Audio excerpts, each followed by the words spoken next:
Hello friends, welcome to crazy kitchen. നമ്മൾ ഇന്ന് മുട്ടത്തോരൻ്റെ recipe ആയിട്ടാണ് വന്നിരിക്കുന്നത്.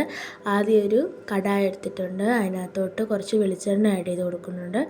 വെളിച്ചെണ്ണ ഒന്ന് ചൂടായി വരുമ്പോഴേക്കും അതിനകത്തോട്ട് 1 സ്പൂൺ ജിഞ്ചർ ഗാർലിക് പേസ്റ്റും ഒരു മീഡിയം സൈസ് പച്ചമുളകും ആഡ് ചെയ്ത് കൊടുക്കുന്നുണ്ട്. ഇതൊന്ന് നല്ലപോലെ വഴറ്റിയെടുക്കണം, അതിൻ്റെ ഒരു പച്ചമണം മാറുന്നിടം വരെ. എന്നിട്ട് നമ്മൾ ഇതിനകത്തോട്ട് അരിഞ്ഞ് വെച്ചിരിക്കുന്ന സവാള ആഡ് ചെയ്ത് കൊടുക്കുകയാണ്. സവാളയെ നമ്മൾ നല്ലപോലെ ഒന്ന് കുക്ക് ചെയ്തെടുക്കണം. ഒരു ലൈറ്റ് ബ്രൗൺ ഷെയ്ഡ് ആകുന്നിടം വരെ സവാളയെ കുക്ക് ചെയ്തെടുക്കേണ്ടതാണ്.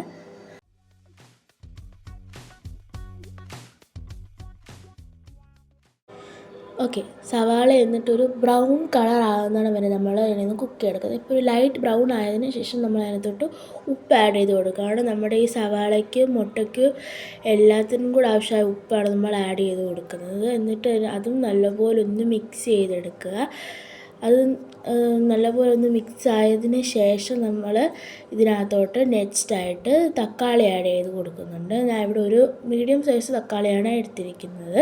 തക്കാളിയും കൂടി ആഡ് ചെയ്തതിന് ശേഷം അത് നല്ലപോലെ ഒന്ന് മിക്സായിട്ട് നല്ല ഒന്ന് വഴണ്ട് വരണം.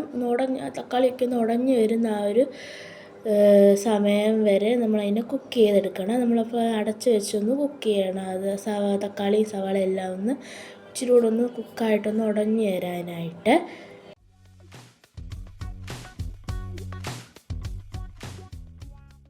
അപ്പോൾ നമ്മൾ സവാള കുക്ക് ചെയ്തതുപോലെ തക്കാളിയും കുറച്ച് നേരം അടച്ച് വെച്ച് കുക്ക് ചെയ്തതിന് ശേഷം നമ്മൾ അതിനകത്തോട്ട് മഞ്ഞൾപ്പൊടി ആഡ് ചെയ്ത് കൊടുക്കുകയാണ്. എന്നിട്ട് അത് നല്ലപോലെ ഒന്ന് മിക്സ് ചെയ്തെടുക്കുക.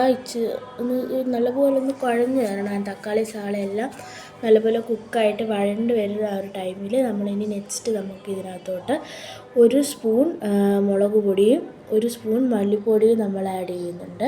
എന്നിട്ട് അതും നല്ലപോലെ മിക്സ് ചെയ്തെടുക്കണം.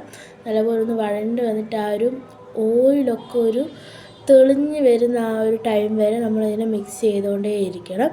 എണ്ണയൊന്ന് തെളിഞ്ഞ് വരുന്ന ആ ഒരു ടൈമിൽ നമുക്കതിനകത്തോട്ട് 1 സ്പൂൺ പെപ്പറും കൂടെ ആഡ് ചെയ്ത് കൊടുക്കുന്നുണ്ട്. അത് നല്ലപോലെ മിക്സ് ചെയ്തെടുക്കുക.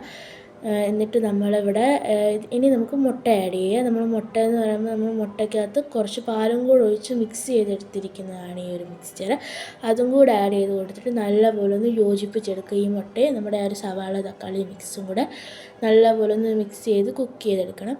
മുട്ട പെട്ടെന്ന് കുക്കാന്ന് പറഞ്ഞാൽ ഒരു 5 മിനിറ്റ് 10 മിനിറ്റ് ഉള്ളിൽ അത് കുക്കായി വരും. എന്നിട്ട് നല്ലപോലെ മിക്സ് ചെയ്തെടുക്കുക. എന്നിട്ട് ഇതിൽ നമ്മൾ അടച്ച് വെച്ച് വേവിച്ചെടുക്കണം. ഇടയ്ക്കിടയ്ക്ക് തുറന്ന് മിക്സ് ചെയ്തുകൊണ്ടേ ഇരിക്കണം.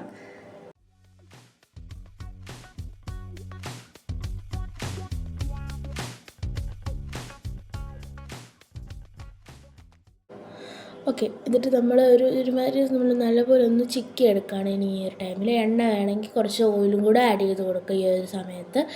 അതിന് നല്ലപോലെ തോരൻ പോലെ ഇങ്ങനെ ചിക്കി എടുക്കണം. ഇത്രയേ ഉള്ളൂ. വളരെ സിമ്പിൾ റെസിപ്പിയാണ്, നല്ല ടേസ്റ്റിയാണ്. നമുക്കിത് ചോറിൻ്റെ കൂടെ ചപ്പാത്തിയുടെ കൂടെ എന്തിൻ്റെ കൂടെ വേണമെങ്കിലും കഴിക്കാൻ പറ്റും. എല്ലാവരും ഇത് ട്രൈ ചെയ്ത് നോക്കുക. ട്രൈ ചെയ്തിട്ട് അഭിപ്രായം നിങ്ങൾ കമൻറ്റ് ബോക്സിൽ രേഖപ്പെടുത്തുക. അപ്പോൾ ഇത്രയേ ഉള്ളൂ ഇന്നത്തെ video. Thank you for watching. എല്ലാവരും സബ്സ്ക്രൈബും കൂടെ ചെയ്തേക്കണം. ബൈ.